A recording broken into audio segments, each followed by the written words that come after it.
Hello, everyone, and welcome to this week's edition of the Spanish Football Podcast. I'm Phil Kitromilides. I'm not joined by Sid Lowe. I am joined by Alex Kirkland. Hello, Al.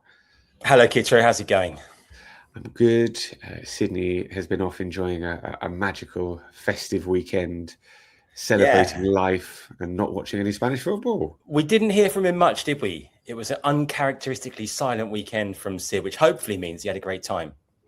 Yeah, it was pretty quiet. I mean, he was still watching. He sort of last night he got active on the WhatsApp with a bit of football chat. Yeah, so he lasted a good sort of day and a half. Yeah, I think there was sort of maybe 30 hours where he didn't watch any Spanish football, which is potentially a new record for Sid during the season. But there we go.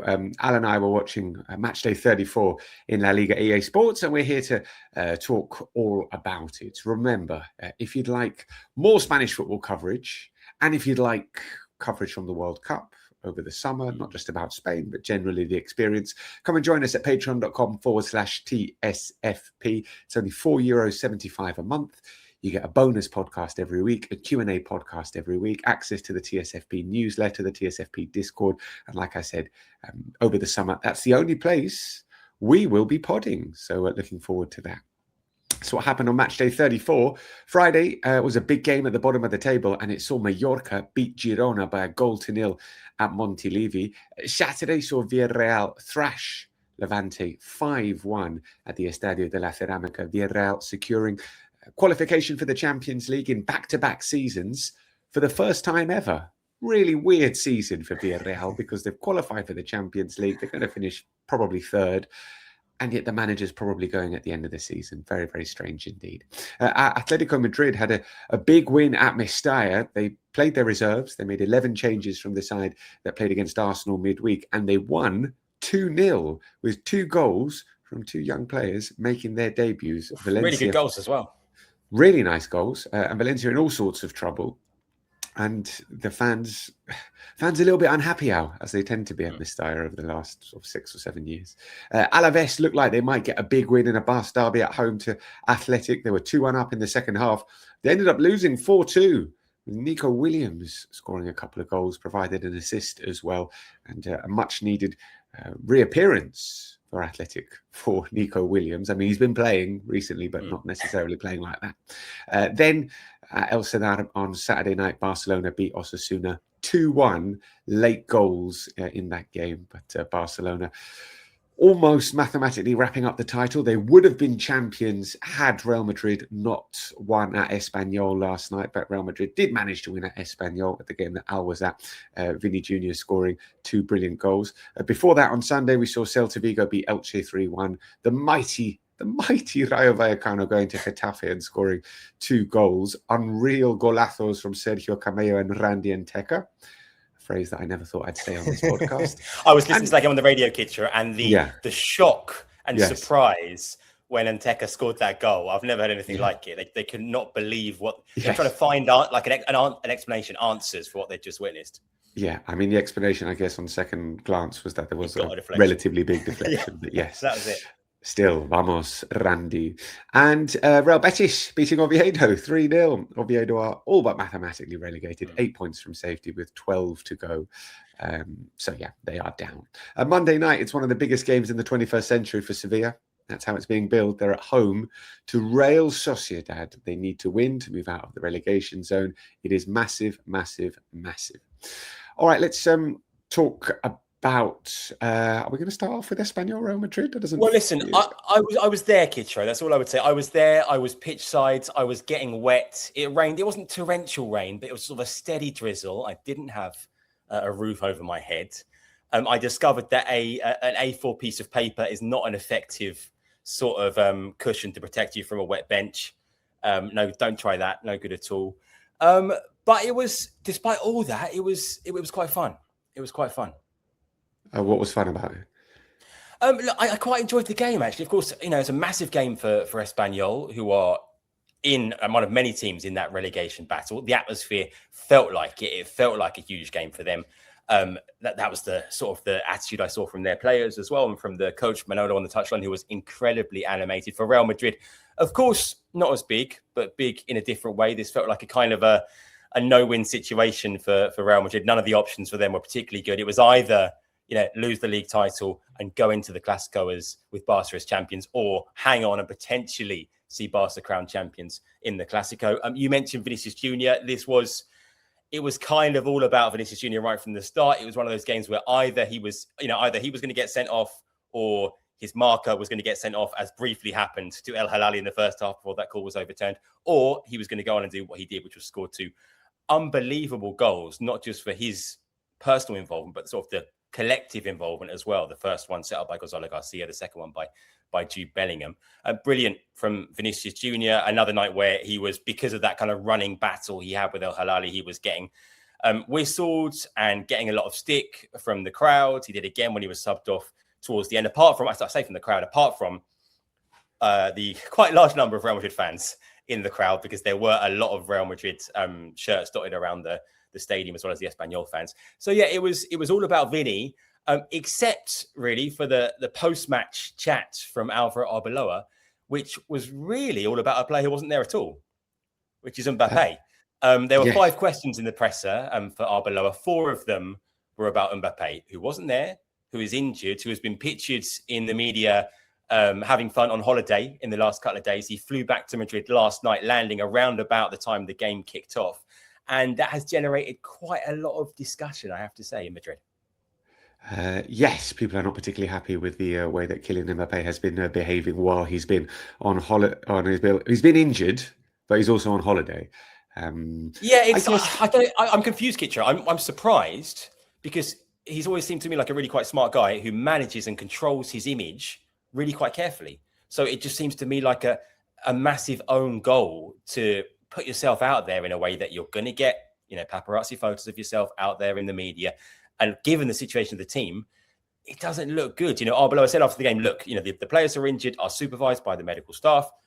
When they've got to be at the training ground, they're at the training ground. In their free time, they can do what they like. Well, yes, of course they can.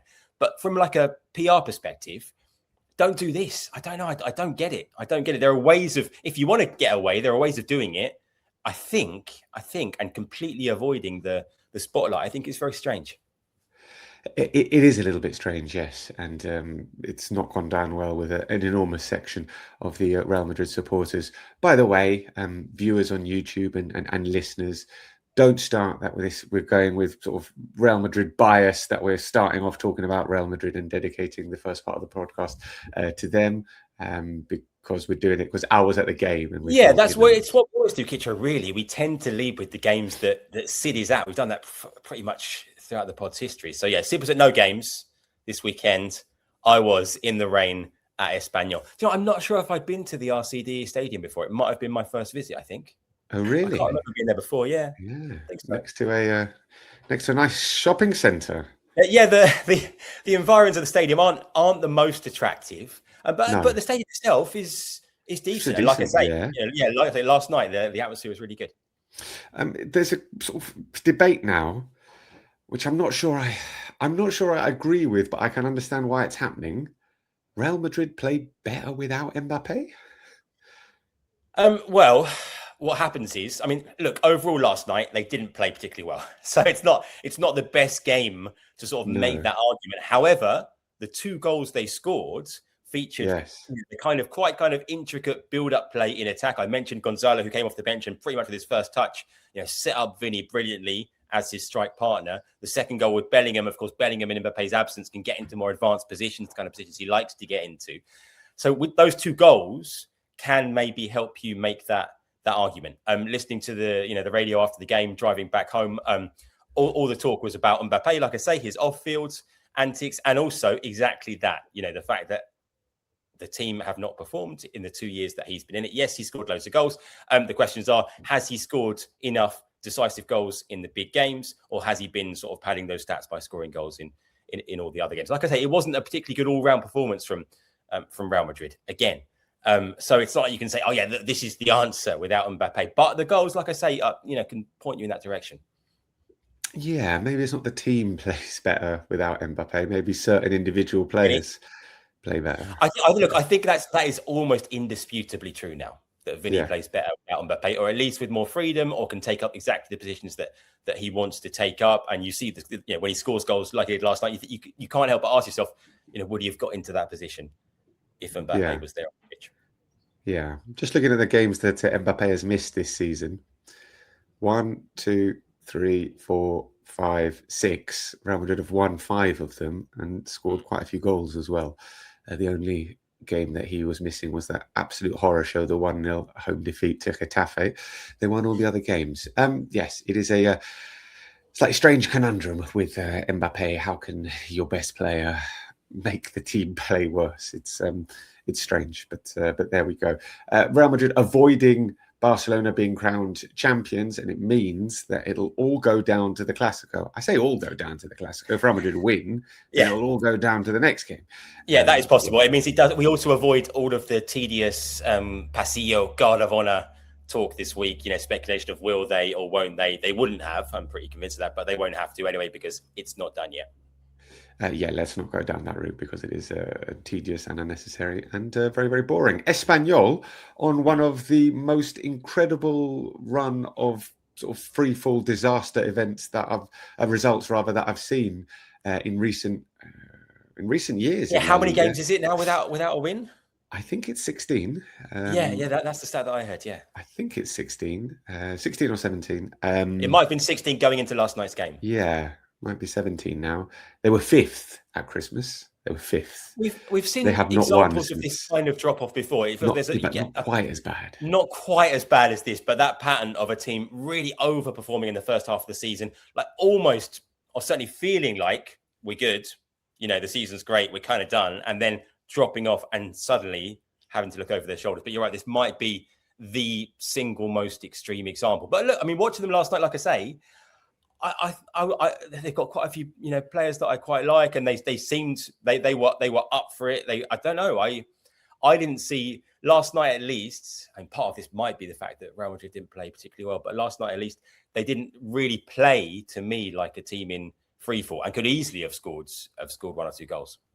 There are 1, 2, 3, 4, 5, 6, 7, 8 teams, including Espanyol, really looking at tonight's game with Sevilla and apps against Real Sociedad and desperately wanting Real Sociedad to win. Because if Sevilla win tonight, my word, that really puts a lot of teams in trouble because Valencia and Espanyol are 12th and 13th with 39 points. If Sevilla, who are in 18th, win tonight, they move up to 37. It means Valencia and Espanyol in 12th and 13th are just 3 points above the relegation zone now. Espanyol at 1 point this season were 18 points above the relegation zone.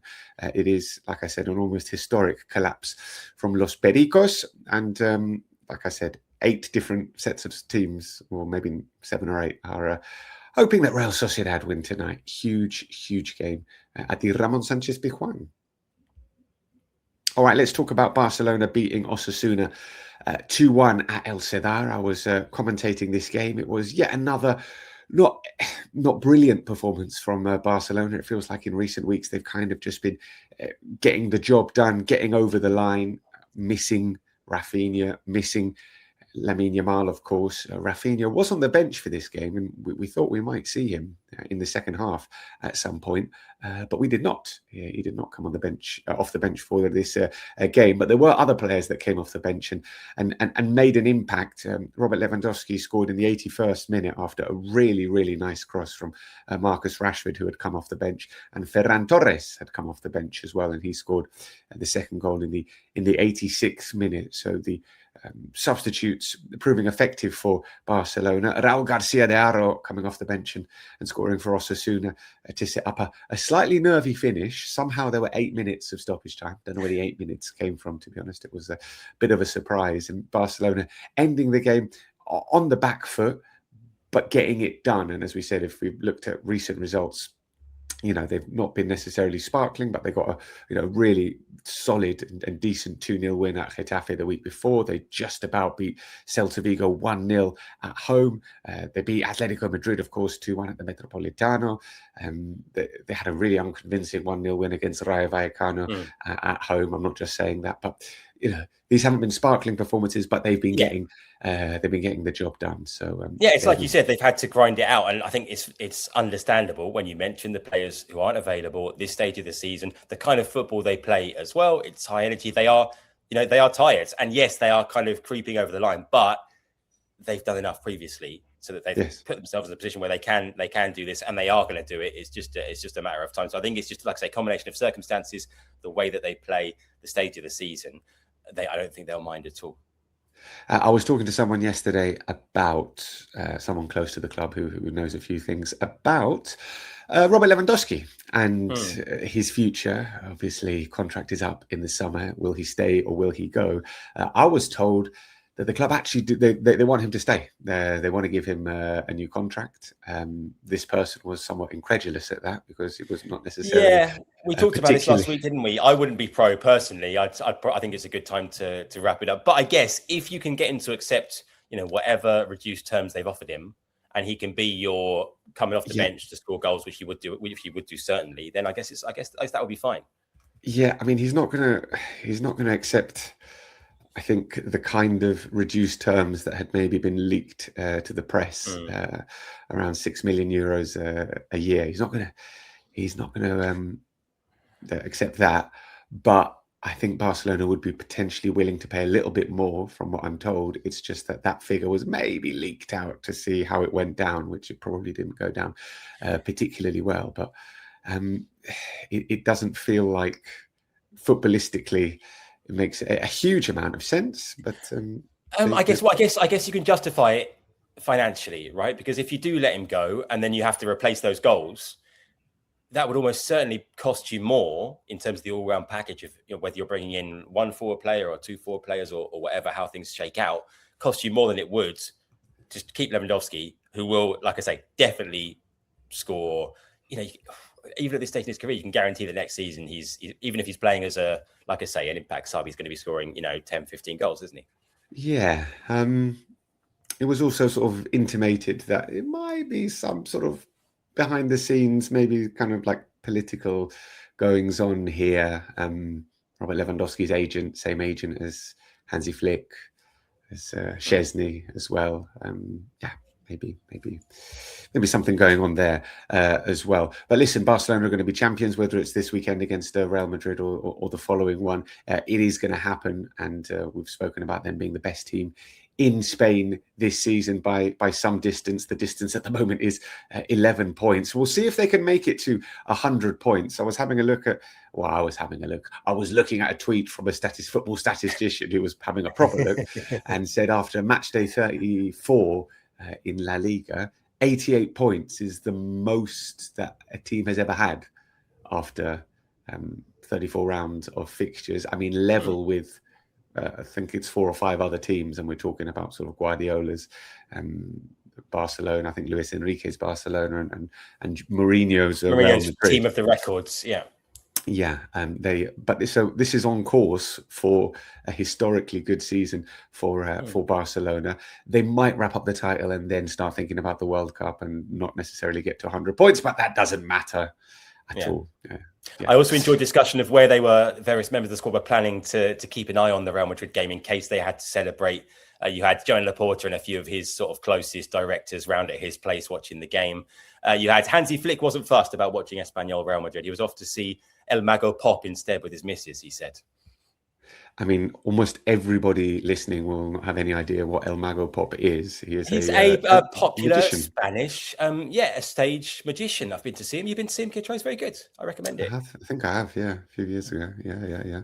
I wonder if Hansi Flick went. We didn't actually get confirmation on. Hopefully, he gets a question in a presser, maybe pre-Classico, or just a quick kind of review of, did he get up on stage? Was he sawn in half? That kind of thing. All right, so let's talk about briefly Atletico Madrid and that 2-0 win against Valencia. Huge credit to Atletico Madrid. Yeah, not a result we expected. Actually, Kitro, should we say quick mea culpa, quick apology to Sid Lowe? I wasn't going to mention. I say we have. I have mostly made a lot of fun of Sid over the course of this season, both privately and publicly, for his predictions and his track record in his predictions, comparing him unfavorably, among other things, with a rabbit. Me and you did the predictions on Friday, and right now we are standing on 3 out of 9 correct, including incorrectly predicting this game. We did not expect Atleti's kids to get a result at Mestalla. So, yes, Sid, I'm sorry. Maybe we should have, because in previous matches that they had lost playing weakened teams, but they had certainly competed. You know, they lost 2-1 at Sevilla and they lost 3-2 at Elche, but they'd actually played relatively well in those games. And in this game, it was 2 players that came off the bench, Iker Luque and Miguel Llorente, scoring the goals on their debuts, which is pretty fantastic to see. I don't know if you heard the discussion after the game on the radio about this, about Diego Simeone's use or not use of the Cantera of the Atletico Madrid Youth Academy, and everybody calling, he should be giving the kids more of a chance. He never does, and blah, blah, blah. And it just felt a little bit like ventajista. Opportunistic. Opportunistic. You always get this. Of course he's not going to. He's got like the most ample squad in Spanish football. He's got like 2 good players for every position. And where are the opportunities to do this? They don't. Well, this is the opportunity, and he's doing it. He is taking the opportunity he has, and it's worked out great. So, the likes of Javi Bonyard started, Julio Diaz started as well. We had old Ryan playing up front, and Morcillo as well. I'm really impressed with Obed Vargas, actually. I had, broadly speaking, no idea who he was before he joined. In January. He hasn't had a lot of minutes, it has to be said, old Obed, but when he has played, I think he's looked really good, really comfortable, really confident as well. We got an assist in this game, and I think statistically a lot of the statistical websites had him as the highest rated player in this game. Your foot mobs, your sofa scores, your who scores, how they all liked Obed Vargas, and I think he's a player to potentially watch out for. I like him a lot in the future. I like him a lot. Massively under the radar, like you say, no real fuss. When he came in, look, hasn't done a lot, but I think he's been really tidy. And from what I've seen of him off the pitch as well, you mentioned how sort of confident he looks on the pitch. Off the pitch, of course, he's quite young, sort of softly spoken, quite shy. Speaks very good English, by the way. His English is better than his Spanish, actually, I think. But yeah, just seemed like a really nice lad, and I think a really impressive player. So yeah, quite a steal actually for Atleti. Let's see if he gets some more minutes in the future. But yeah, you could tell, I think, Diego Simeone was very, very happy with this result. Very, very happy with the overall performance. And, Mestalla was they just want everybody sacked. They were calling for everyone to go, the manager, the sporting director, obviously the owner. This is the first time that they've had a CEO, by the way, a footballing CEO with Ron Gourlay brought in for some time. And it's not really worked. This is another catastrophic season for Valencia. They probably won't go down, but they might. So yeah, I felt that this was a real chance, and everybody felt that this was a real chance for them to pull away from the relegation zone, and they were pretty comfortably beaten by Atletico Madrid's B/C team. So there we go. I commentated Betis against Oviedo, Al, and the mighty Real Oviedo started the game pretty well. They went to La Cartuja and they seemed to be playing with freedom, and they were playing some expansive football, and they had a couple of shots. They had 2 shots on target after 3 minutes, and Thiago Fernandez was busy, and Big Fede Viñas was doing what he does. But then Betis just have like the gulf in quality in the final third between these 2 players. These 2 teams was absolutely vast. Betis, who had Cucho Hernandez up front, Anthony on one wing, Ezabde on the other. You've got Fornals and Gio Lo Celso joining the attack as well. It was really, really stark to see the difference. Oviedo tried. They kept going, and they might have had a penalty. Probably should have had a penalty, but it wasn't given a real lunge from old Sofiane Amrabat on Thiago Fernandez. Caught him, but the ball was adjudged to have been already out of play, so a penalty wasn't given. Anyway, I'm not going to go off on that. If Sid was here, he would speak about it, but he isn't. I thought it was nice to see Isco back, coming off the pitch, off the bench. Always great to see, and I like how the Tannoy announcer at the La Cartuja, he called him La Magia, Isco, La Magia, Alarcón, the magic man coming on. He also called Anthony when he went off, Antonio de Triana, his nickname, Triana being a neighborhood in Seville. Anthony from Triana. But yeah, it was a pretty solid performance from Betis, who were just comfortably better than Oviedo. Gio Lo Celso starting for the first time since mid-January. And looking good as well, and I guess trying to play his way into a World Cup place with Argentina. And we forget that we've been critical of perhaps Betis. It's a bit like the Villarreal conundrum, isn't it? They're going to finish fifth probably. They may well get into the Champions League, quarters of the Europa League, quarters of the Copa del Rey. I mean, it's a pretty decent season for Betis, and yet there is a feeling that maybe they should have done better. I guess the way they exited the Europa League hurt. Giving up.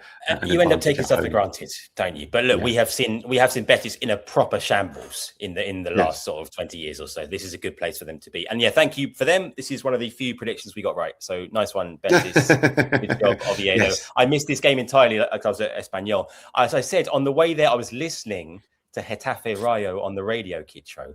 I mean, the way they were talking about it, this game sounded like the shithousery Olympics, basically. It sounded quite remarkable, some of the end. Of course, we know what Getafe do. We know what the likes of Augusto Batalla is capable of in goal for Rayo. It sounded like quite a spectacle. I mean, it was just a really quite sort of terrible game of professional football. I mean, it was not one for the purist, not one for the neutral at all. I was watching it because I have to, but you really shouldn't have been watching it because it was obviously absolutely bloody terrible. And these are the two sides with the most yellow cards in the division, and you could understand why. But, on the radio they were so disinterested in the game itself that they were naming 11 of footballers who share names with painters and sculptors. So sort of Velasquez and so on. So that gives you an idea of the level of the game itself. Yeah. I like it when they go off on ridiculous tangents like that. When a game is so bad, they start, discussing things like that. It's quite funny. And if ever a game merited a discussion, it was Getafe against the Rayo. Before we go, this is what happened in the Segunda. Racing are 4 points clear at the top after they beat Huesca 4-2. Depor a second. They beat Leganés 2-1. Then it's Almeria a point behind them. They play Mirandes tonight, and Las Palmas a point behind them after a 2-1 win over Valladolid. Castellona fifth after they lost 2-1 at home to Cordoba. With apologies to the rest, if Racing and Depor come up, brilliant. Cannot wait to get to both of those next season.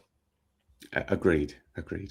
We'll leave it there, guys. Thanks very much for joining us. We'll be back tomorrow on patreon.com/TSFP taking your questions. So make sure you join us for the Q&A podcast. And if you don't want to join us for that, then we'll do a preview pod on Friday, looking ahead to, amongst other things, El Clasico. Adios. Bye.